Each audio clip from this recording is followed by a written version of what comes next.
Well, this is a tough one. And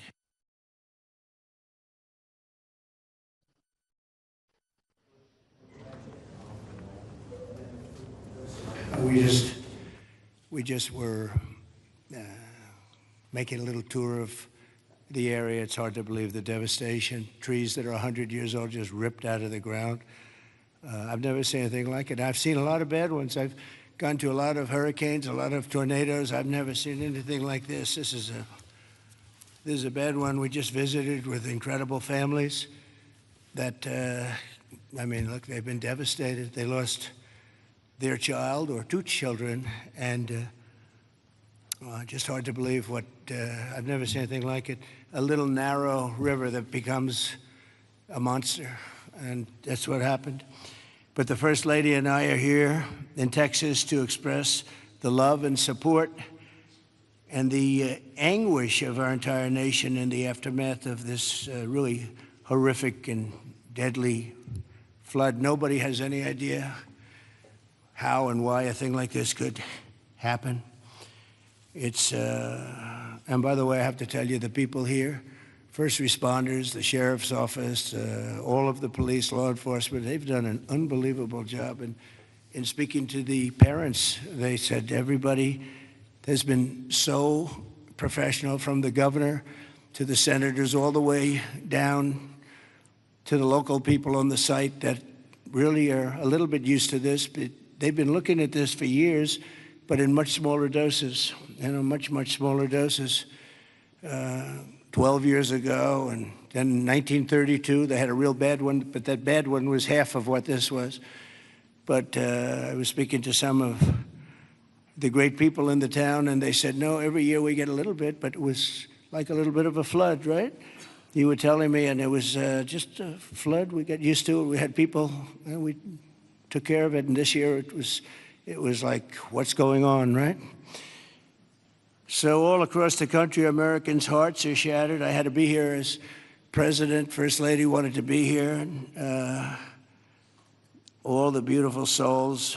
And we're filled with grief and devastation. It's the loss of life. And unfortunately, they're still looking. They're still looking. There's a lot of missing children, possibly, mostly. We don't know. But they're still looking. And they'll find everybody, but it's not an easy thing. You would think it would be easy. It's very tough. I looked at what they're going through, what they have to do. But dozens and dozens of precious children taken from us with such, I looked at the pictures of almost all of them, and it's terrible. Following a torrential downpour, the worst that anyone's ever seen, Guadalupe River rose 26 feet in less than 45 minutes, and I've even heard it went well over 30 feet. There's one story that one person said it had to be 60 feet at one moment. This is like a giant, giant wave in the Pacific Ocean that the best surfers in the world would be afraid to surf. And it unleashed a catastrophic flooding as the most residents were asleep in their beds.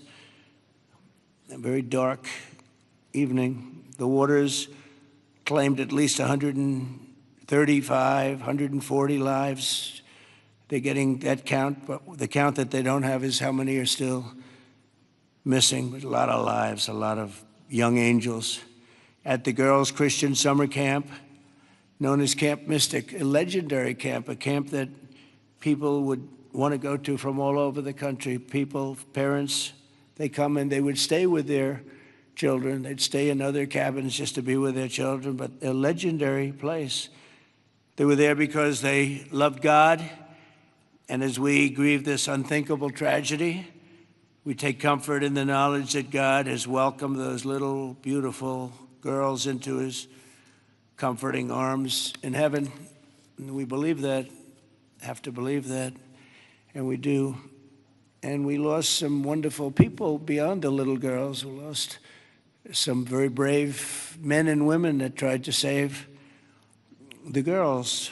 As our nation, we mourn for every single life that was swept away in the flood, and we pray for the families that are left behind. It's amazing the the incredible spirit from those families. I don't know. I don't even know how they do it. But moments ago, Melania and I spent a lot of time with them. That's why we're a little late. I think this was a good reason to be late, frankly. And we just gave our warmest condolences. But you say to yourself, you know, how do you give condolences? How do you do that to a young person that 3 days ago was here, 4 days ago was here and vibrant, and now is no longer here? The search for the missing continues. The people that are doing it are unbelievable people, that you couldn't get better people than this anywhere. Christy, right? Anywhere in the world, you couldn't get better people. And they're doing the job like I don't think anybody else could, frankly. And I want to thank them. I want to thank all of these great first responders who raced into very grave danger. We have some people that were incredible. The single Coast Guard rescue crew saved an incredible 169 children at Camp Mystic, 169.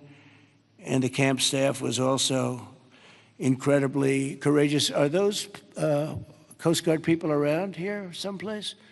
Because I hear some incredible people. And I actually, Scott Ruskin, is he around? Where's Scott? He's not here right now, sir, but he will be here later, and I will be okay. Well, you let him know. with some, I'll let him and know. John Dunn, the owner of the Hunt store, was a flood. Where are you? Okay, good. We spoke a little while ago, and it sort of, John was telling me some stories about that store, and it was just really amazing. Yes, Mr. President. First, let me correct. I was owner of the Hunt store from 2013 till April of last year, where I actually sold the store to Haley and BB Lehrman, who are excellent operators, and they're on the ground right now in Hunt, leading the effort there together with the fire department, the churches, the schools, what have you. Good. And they're doing a phenomenal job. Good job. My role in it is I had seller finance the deal. And You're going to bring it back? I'm absolutely going to bring it back. And the walls are up, the two walls are up, and you're going to... There's belief out there that it was a total loss. It's not. Gentleman by the name of Larry Graham put up some incredible walls in 1973.